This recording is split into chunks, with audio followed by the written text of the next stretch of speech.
दोस्तों हाल ही में मैंने नाने वीरूवियन नामक तमिल मूवी देखा है जिसका कॉन्सेप्ट थोड़ा अलग सा था। इस फिल्म के लीड रोल में हम धनुष को देख पाते हैं और आज की वीडियो में हम इसी फिल्म की कहानी को जानते हुए इसके एंडिंग को समझेंगे। अब वीडियो शुरू करने से पहले आप सभी से एक रिक्वेस्ट है कि अगर आप मेरे चैनल पर नए हैं और आपको ये वीडियो पसंद आती है तो चैनल को सब्सक्राइब जरूर कीजिएगा। So now with that said, let's roll the intro.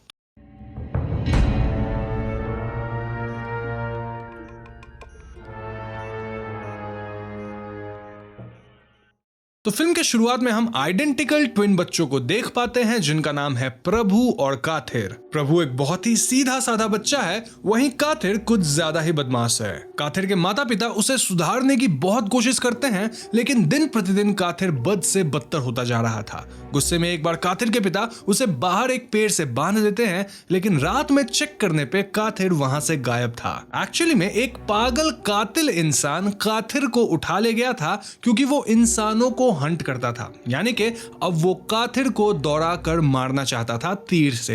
लेकिन काथिर तो खुद ही शाना था, वो पहले तो बचता है, देन वो इसी किलर पे एक पत्थर से हमला करके उसे ही मार गिराता है। और उस दिन के बाद से काथिर और भी वायलेंट हो चुका था। यहाँ से कहानी 20 साल आगे पे शिफ्ट होती है, जहां हम प्रभु को देख पाते हैं जो कि अब बड़ा हो चुका है। इनफैक्ट प्रभु की एक फैमिली है जिसमें उसकी बीवी है, उसका नाम है भुआना, और बेटी है जिसका नाम है सत्या। हमें एक मोन्टाज दिखाया जाता है जिसमें सत्या का जन्म होता है, देन वो बड़ी भी हो गई है और फिलहाल वो 12-13 साल की हो चुकी है। यहाँ हम प्रभु के एक कलीग से भी मिल पाते हैं जिसका नाम है गुना, जो कि इस मूवी में कॉमिक रिलीफ के लिए है। तो एक बार ये फैमिली ट्रिप पे होती है जब अचानक से सत्या की तबीयत खराब हो जाती है। इस इंसिडेंट के बाद सत्या सभी से अलग अलग रहने लगी थी और इस बात को सत्या के स्कूल टीचर्स भी नोटिस करते हैं क्योंकि वो अब अपने में ही रहती और किसी से बात तक नहीं करती थी। ना ऑफ कोर्स प्रभु इस बात से परेशान था और एक रात वो सत्या के कमरे में उसकी आवाज सुन पाता है। सत्या यहाँ किसी से तो बात कर रही थी और वो ये भी कह रही थी कि मैं अपने पापा को ये सब कैसे बताऊंगी,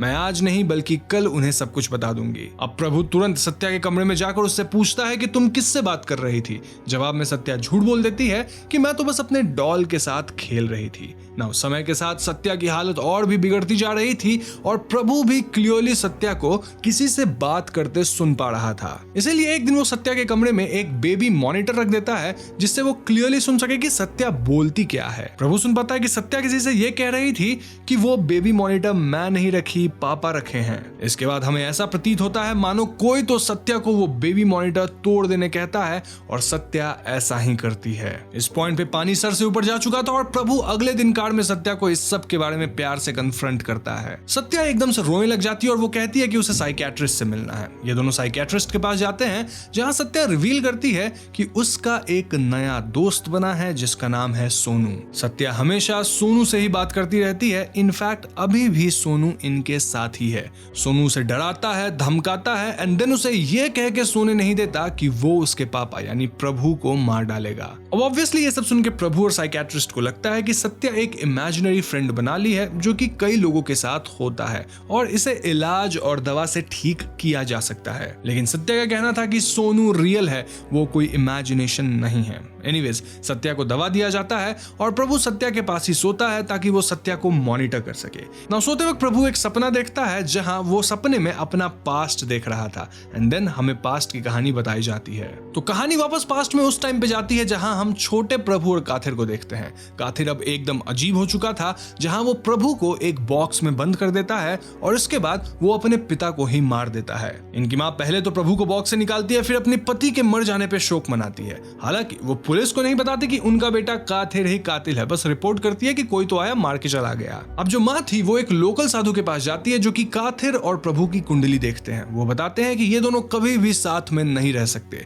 कोई तो दूसरे वाले को जरूर मार गिराएगा। ऐसे में माँ डिसाइड करती है कि वो प्रभु के साथ रहेगी, इसीलिए वो काथिर को एक मंदिर के पास छोड़ के चल देती है और प्रभु के साथ रहती है। इसी के साथ प्रेजेंट में प्रभु की नींद खुलती है और वो सत्या को आसपास नहीं पाता। वो भागते हुए सीधा बिल्डिंग के छत पे जाता है जहां सत्या नीचे कूदने वाली थी। प्रभु किसी तरह सत्या को समझा बुझाकर अपने पास बुलाता है और यहाँ सत्या बार बार कह रही थी कि सोनू मुझे आपसे कुछ कहने को बोल रहा है। प्रभु पूछता है कि सोनू क्या बोलना चाह रहा है और सत्या कहती है काथिर। अब काथिर का नाम सुनते ही प्रभु कांपने लग जाता है और उससे भी अब यकीन हो गया था कि सोनू सचमुच एग्जिस्ट करता है, क्योंकि प्रभु के ट्विन भाई काथिर के बारे में किसी को भी कुछ नहीं पता था। घबराकर प्रभु कुछ यंग स्टूडेंट्स को हायर करता है जो कि भूत वगैरह डिटेक्ट करने में एक्सपर्ट थे। इन स्टूडेंट्स की टीम प्रभु के घर में माइक्स, कैमरा इक्विपमेंट्स लगाते हैं ताकि वो सत्या को क्लोजली मॉनिटर कर सके। प्रभु इनकी टीम को वो वॉइस रिकॉर्डिंग भी देता है जो कि वो बेबी मॉनिटर पे रिकॉर्ड किया था। ये स्टूडेंट्स उस वॉइस की फ्रीक्वेंसी वगैरह को चेंज करते हैं, कुछ तो होता है वहां, और इन्हें सोनू की आवाज भी सुनाई देती है उसमें। जी हाँ, सोनू वाकई सत्या को बेबी मॉनिटर तोड़ने के लिए उकसाया था। यानी अब तो पक्का कंफर्म कि सोनू इज रियल, जैसे वन पीस इज रियल। खैर उस रात अचानक घर में लाइट जाती है जिसके बाद सत्या अपने कमरे से गायब थी। ये टीम फौरन यूवी लाइट्स का इस्तेमाल करके सत्या के फुटस्टेप्स ट्रेस करती है जो कि रूम से बाहर आने के बाद वापस रूम के अंदर ही जा रहा था। ऐसे में सभी रूम की तरफ भागते हैं, लेकिन अब तक सत्या कमरा लॉक कर चुकी थी। प्रभु और बाकी लोग कमरे का दरवाजा तोड़ने की कोशिश करते हैं, लेकिन अचानक ही दरवाजा अपने आप खुल जाता है। इस पॉइंट पे सत्या मराठी में बोलने लग जाती है, और वो भी सोनू की आवाज में। सोनू कह रहा था कि प्रभु को उसका एक काम करना होगा और तभी वो सत्या के शरीर को छोड़ेगा। अब काम क्या है? वेल, काम है काथिर को जान से मारना, क्योंकि सोनू की मौत काथिर के कारण ही हुई है। इस पॉइंट पे सत्या कैमरे की तरफ देखकर क्रीपली स्माइल करती है, यानी काइंड ऑफ यहाँ फोर्थ वॉल ब्रेक हो रहा है। एनीवेज, अब तो एकदम श्योर था कि सत्या पजेस्ड है, और प्रभु ये बात साइकियाट्रिस्ट को बताता है। साइकियाट्रिस्ट का कहना था कि वो स्पिरिचुअल हीलर भी है, और सत्या के केस में एग्जॉर्सिज्म से बेहतर होगा कि ये लोग वो करें जो सोनू उनसे करवाना चाहता है, यानी कि प्रभु को काथिर को मारना होगा, और ऐसा करने के बाद सोनू अपने आप सत्या का शरीर छोड़ देगा। अब यहाँ पे सोनू सत्या से एक वीडियो बनवाता है जो कि उसके फोन में था,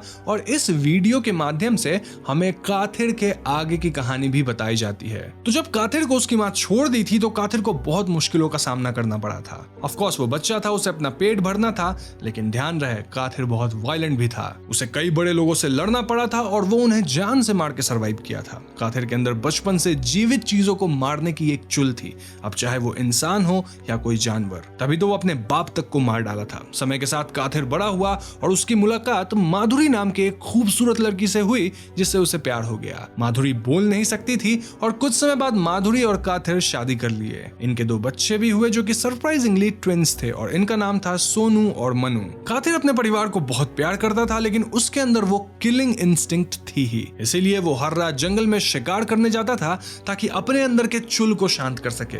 वो मारने वाला चुल है ना, उसको शांत करना जरूरी था। तो एक दिन कुछ टूरिस्ट काथिर के केबिन के पास आते हैं और उसके साथ बुरा बर्ताव करते हैं, वो भी उसके बच्चों के सामने। ये लोग काथिर से गांजा मांग रहे थे और काथिर इन्हें इग्नोर करता है। अब उस रात काथिर शिकार के लिए निकल रहा था तो उनका बेटा सोनू जीप में छिपकर काथिर के साथ जंगल पहुंच जाता है। वहां वो देखता है कि काथिर उन टूरिस्ट्स को पकड़ लिया था और एक एक करके उनका शिकार कर रहा था। जी हाँ दोस्तों, इस भयावह दृश्य को देख सोनू की फट जाती है और वो बहुत ज्यादा डर जाता है। काथिर को भी पता चल जाता है कि सोनू सब देख लिया है और वो सोनू को बड़े प्यार से लेकिन डरावने वे में समझाता है कि बेटा, ये सब कुछ भी अपने भाई या माँ को मत बताना, वरना मैं तुम तीनों के साथ भी यही करूंगा। अब सोनू बहुत डरा हुआ था, इनिशियली तो वो नहीं बताता, बट ऑफ कोर्स सोनू ठहरा फट्टू, तो वो जाके सब कुछ बक देता है, जिससे घर में सभी लोग काथिर से डरने लग गए थे। काथिर कहता है कि मैंने आज तक तुम लोगों पे ना हाथ उठाया, ना तुम पे कभी गुस्सा किया, फिर क्यों तुम मुझसे डर रहे हो? लेकिन माधुरी को तो पता चल चुका था कि काथिर कातिल है, तो वो कांप रही थी और वो बस एक ही रिक्वेस्ट कर रही थी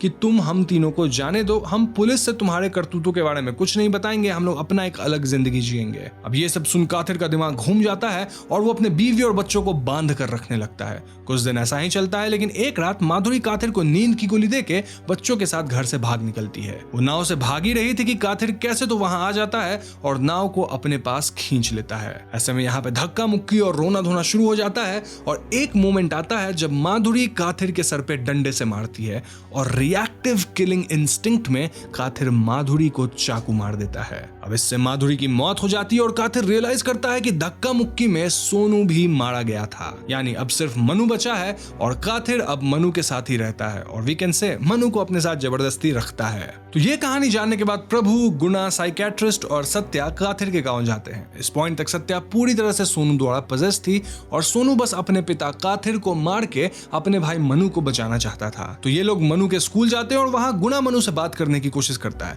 लेकिन मनु डर के भाग जाता है। ऐसे में सत्या, जो कि सोनू द्वारा पजेस्ड है, वो मनु से बात करती है। सोनू और मनु का एक सीक्रेट साइन लैंग्वेज हुआ करता था और सत्या वही यूज करती है, जिससे मनु समझ जाता है कि सत्या में सोनू की आत्मा है। वैसे फिल्म में हमें एक और बात बताई गई है विच इज ट्विन इंस्टिंक्ट, यानी कि ट्विंस एक दूसरे के प्रेजेंस को फील कर लेते हैं, क्योंकि जब प्रभु गांव में आया था तो काथिर को प्रेजेंस फील हुई, वहीं मनु को भी सोनू की प्रेजेंस फील हुई थी जब सत्या आई थी। एनीवेज उस रात प्रभु मनु से जंगल में मिलता है, बट दिस वाज रिस्की क्योंकि काथिर को जंगल का कोना कोना पता था, साथ ही वो बहुत ही स्ट्रॉन्ग हंटर भी था। इनफैक्ट होता भी ऐसा ही है क्योंकि कुछ समय बाद काथिर प्रभु को मनु के साथ जंगल में देख लेता है। प्रभु को कहना था कि हमें जाने दो, हम पुलिस से कुछ नहीं कहेंगे कि तुम कातिल हो, बाप को मारे, बीवी को मारे, बच्चे को मारे, कुछ नहीं बताएंगे, बस मनु के साथ मुझे जाने दो। वहीं काथिर अपने भाई को इतने सालों बाद देख के सरप्राइज था और वो कहता है कि तुम जा सकते हो लेकिन मनु कहीं नहीं जा रहा। ऐसे में प्रभु काथिर से लड़ता है लेकिन वो कहां ही टिक पाता। परिणाम अनुसार काथिर प्रभु को काफी मारता है और लड़ाई में एक पॉइंट आता है जब काथिर प्रभु को मार ही देता। वो कहता भी है कि मैं तुमसे कभी भी प्यार करता ही नहीं था, लेकिन उसी टाइम पे मनु यहाँ काथिर को पैर में स्टैब करता है। देन सत्या और सोनू भी यहाँ आती है और वो काथिर को तीर मारती है। सब मिलके भी काथिर को ओवरपावर नहीं कर पा रहे थे और काथिर यहाँ अब सत्या को मारने बढ़ता है। मनु फिर से काथिर पे हमला करके सत्या को बचाता है। इनफैक्ट वो कहता भी है कि ये सत्या नहीं सोनू है। Now as I said, Kathir अकेले सब पे भारी पड़ रहा था, तो ऐसे में मनु धमकी देता है कि वो पहाड़ की चोटी से कूद जाएगा। काथिर उसको रोकने जाता है और मौका पाकर प्रभु काथिर सहित पहाड़ से कूद जाता है, यानी कि शायद दोनों मारे गए और ऐसे में सत्या के शरीर से सोनू निकल जाता है, यानी सत्या अब ठीक हो चुकी थी। तभी अचानक हम प्रभु को पहाड़ से ऊपर आते देखते हैं, यानी प्रभु इस जंप के बाद भी बच गया है लटक के। नाउ इट इज अज्यूम्ड कि काथिर मारा गया, लेकिन सोचा जाए तो अगर प्रभु इस जंप से बच गया तो काथिर कैसे मर सकता है? उसका तो ये होम ग्राउंड है, यहीं पे वो पला बढ़ा, साथ ही हंटर है वो। अब यही शक मनु को भी था, इसलिए वो प्रभु से कहता है कि तुम अपने ट्विन इंस्टिंक्ट या ट्विन टेलीपैथी जो भी है उसका इस्तेमाल करके महसूस करो कि क्या काथिर अभी भी जिंदा है। प्रभु अपनी आंखें बंद करता है और कुछ सेकंड्स बाद एकदम से अपनी आंख खोलता है और यहीं पे फिल्म खत्म हो जाती है। तो दोस्तों आप देख सकते हैं कि कैसे एंडिंग में हमें ये क्लियर नहीं किया गया है कि काथिर अब तक जिंदा है या नहीं। तो ऐसे में मैं आपके सामने 3 थियरीज रखूंगा। पहली थियरी बहुत ही सिंपल है, जिसके मुताबिक काथिर मारा गया और कहानी खत्म। अब भले ये थियरी सिंपल है लेकिन मैं इसको नहीं मानता, इसीलिए दूसरी थियरी कहती है कि भले काथिर मर गया होगा लेकिन उसकी आत्मा शायद प्रभु को पजेस कर चुकी है। ये पॉसिबल है क्योंकि इस वर्ल्ड में स्पिरिट्स एग्जिस्ट करते हैं, तभी तो सोनू सत्या को पजेस कर पाया था। अब तीसरी थियरी कहती है कि काथिर मरा ही नहीं है और मैं पर्सनली इसी वाली थियरी को मानता हूं, क्योंकि इस छोटे से पहाड़ से गिर के काथिर पक्का नहीं मरेगा। वो एकदम टफ है और कैसे कैसे सिचुएशन को बचपन से अकेले सर्वाइव किया है, साथ ही वो हंटर भी है। मोरओवर अगर प्रभु इस जंप से बच गया, जो कि वीक है, फिजिकली वैसा कोई गिफ्टेड नहीं है, कोई हंटर इंस्टिंक्ट नहीं है, तो भैया काथिर कैसे मर सकता है? वैसे भी जिस अर्जेंसी से प्रभु अपनी आंखें खोला है उससे तो लगता है कि दूसरी या तीसरी थियरी ही सच हो सकती है, पहली तो पक्का गलत है। जहां तक बात है मनु की, तो वो मोस्टली प्रभु के साथ ही रहेगा, कंसिडरिंग कि प्रभु पजेस्ड नहीं हुआ है और सत्या भी ठीक हो चुकी है। तो हाँ, यही 3 थियरीज है और यहाँ आप बताइए कि आप किस थियरी में मानते हैं। कमेंट सेक्शन खुला है तो अपनी सोच वहां लिख डालिए। अब वीडियो पसंद आई हो तो लाइक और शेयर करें, साथ ही चैनल पर नए हैं तो हमें सब्सक्राइब भी जरूर कीजिएगा, क्योंकि हम अपने चैनल पे ऐसे वीडियोस लाते रहते हैं। पीस।